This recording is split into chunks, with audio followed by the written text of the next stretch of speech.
Dicen que el mundo fue creado por un Dios perfecto, todopoderoso y bueno. Pero esa afirmación, tan repetida en templos y catecismos, suena cada vez más frágil cuando miramos alrededor. ¿Puede un mundo lleno de injusticia, corrupción, guerras y sufrimientos sin sentido haber sido tejido por la mano de un ser perfecto? Desde tiempos remotos hubo quienes sospecharon lo contrario, que el verdadero creador de esta tierra no era el Dios supremo, sino un Dios menor, torcido, que exigía adoración absoluta. Los antiguos gnósticos lo llamaron el Demiurgo, hijo ilegítimo de Sofía. La sabiduría, un artesano cósmico que dio forma a la materia y la habitó con almas prisioneras.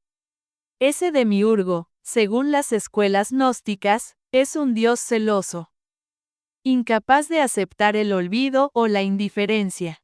Necesita ser adorado, exige ser amado, y, sobre todo, se presenta como el único y verdadero, aunque en realidad sea un usurpador. Su máscara cambia según la época y la cultura, pero su esencia permanece: mantener a los hombres bajo su dominio espiritual. La pista más inquietante es que en distintas tradiciones aparece la idea de lo andrógino como rasgo esencial de lo divino. Los cabalistas judíos afirmaban que el Dios supremo era andrógino. Contenía en sí mismo lo masculino y lo femenino como una unidad indisoluble.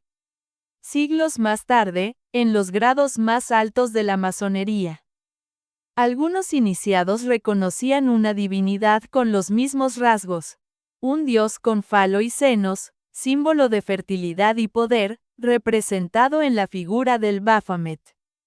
Un ser híbrido, con cabeza de cabra, senos femeninos y gestos rituales. Su mano derecha, elevada con los dedos índice y medio juntos. Recuerda de manera inquietante la misma posición de la mano de Cristo en decenas de íconos bizantinos y cuadros renacentistas. ¿Coincidencia o eco de una misma fuente antigua? La masonería, por su parte, conserva otro rasgo que parece confirmar el espíritu del demiurgo. En sus altares pueden colocarse la Biblia, el Corán o cualquier libro sagrado, sin importar la religión de los miembros. Lo único que no aceptan son ateos. Es indispensable creer en un Dios. Ese es, precisamente, el deseo del demiurgo: que lo adoren. No tolera el rechazo ni el olvido. Prefiere 1000 nombres a la ausencia total. La conexión con la humanidad es todavía más perturbadora, porque lo andrógino no se limita a las especulaciones teológicas o esotéricas. Los propios seres humanos somos, en nuestra constitución, andróginos. Portamos hormonas tanto masculinas como femeninas. Y en nuestras conductas aparecen rasgos, pulsiones o inclinaciones que cruzan esa frontera. La androginia psicológica, la atracción por lo opuesto o lo semejante. El interés por roles que no encajan en los moldes tradicionales de género, todo ello parece un reflejo de nuestra filiación. No es casualidad, si fuimos creados por un ser andrógino. Llevamos en nosotros esa misma marca. Y aquí surge la paradoja: como hijo de Sofía, el demiurgo no es enteramente maligno. En su obra se filtra algo de justicia, de bondad, de luz. Por eso el hombre porta una doble naturaleza, una chispa luminosa que lo impulsa al amor, la solidaridad y la compasión, y un lado oscuro que lo arrastra hacia el egoísmo, la violencia y la dominación. Nuestra vida entera es una marcha entre esas dos sendas. ¿Quién, entonces, es ese Dios que tantas religiones afirman como supremo? ¿El Padre verdadero que trasciende la materia, o el viejo artesano andrógino que nos reclama como suyos? Lo cierto es que en todas las culturas, desde la cábala hasta la masonería, desde los mitos gnósticos hasta la teología oficial, hay ecos de una misma figura: un creador celoso que exige adoración y cuya imagen, ya como cabra, ya como Cristo, ya como Señor de los ejércitos, se cuela en los altares del mundo. Quizás la herejía gnóstica no era tanto un error como una advertencia. Quizás seguimos adorando a un Dios menor, confundiendo sus celos con perfección, sus demandas con amor, sus gestos con bendiciones. Y mientras tanto, el verdadero Dios, ese del que Sofía fue destello, permanece oculto, esperando a que su creación despierte de una vez. Si miramos con atención la historia, el patrón se repite. Los imperios que se proclaman eternos acaban hundidos en polvo, los líderes que se creyeron dioses terminan olvidados o maldecidos. Y las instituciones que se presentaban como portadoras de luz se transforman en maquinarias de sometimiento. Nabucodonosor, Roma, los califatos, los reinos cruzados, las potencias coloniales, todos, sin excepción, repitieron la misma obsesión del demiurgo. No basta con gobernar, hay que ser adorado.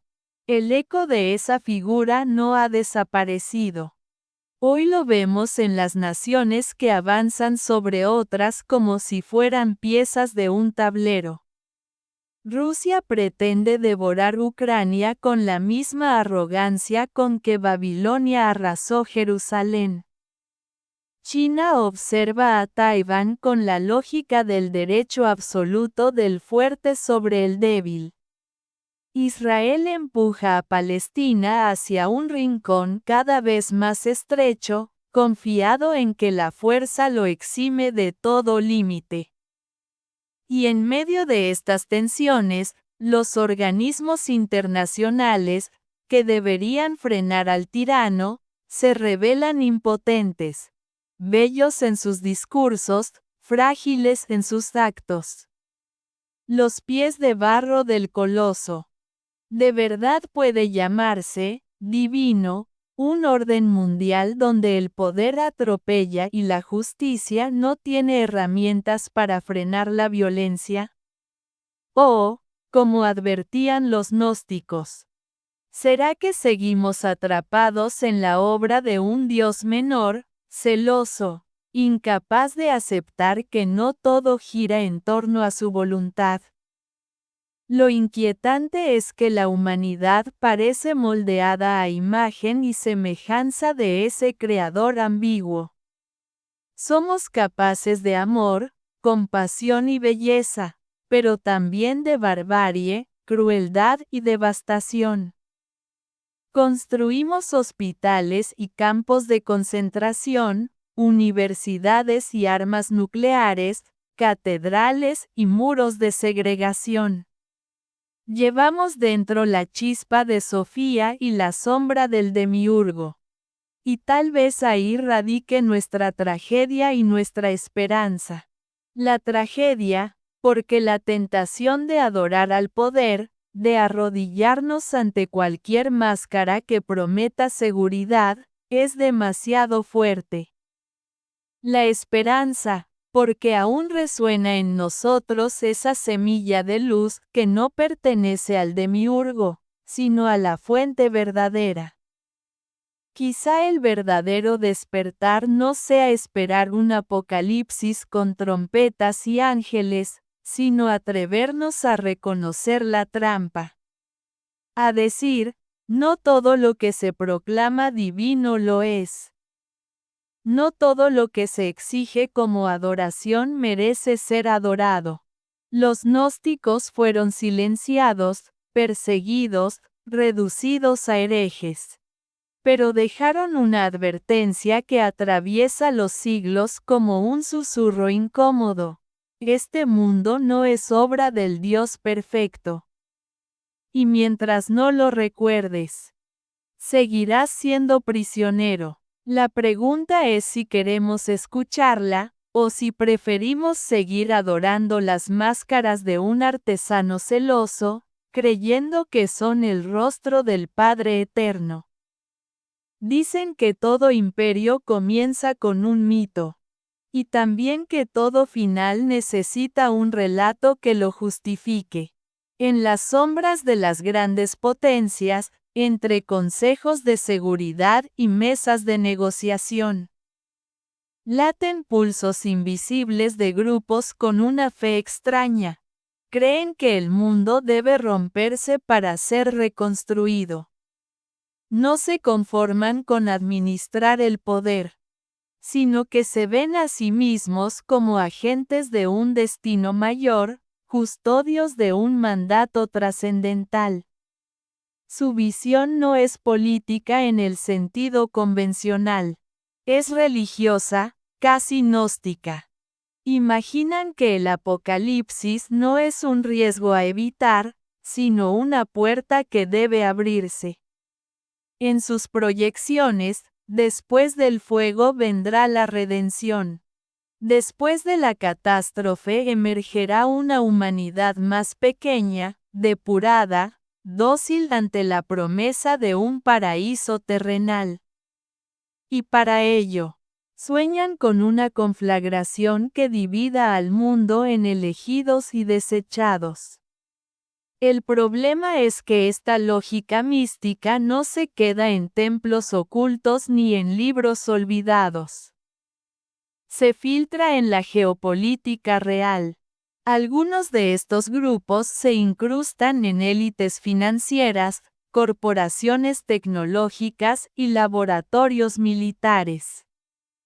La idea de que el colapso es necesario funciona como un veneno lento.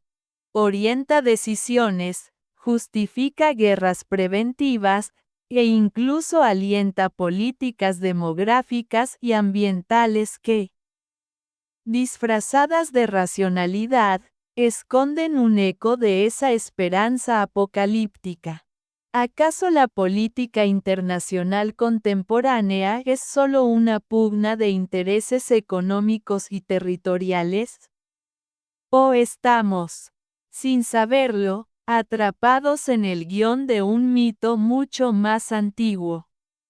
¿Y el demiurgo acaso sea ese Dios que solo protege a sus elegidos, mientras los demás quedamos reducidos a sombras de un relato que nunca escribimos?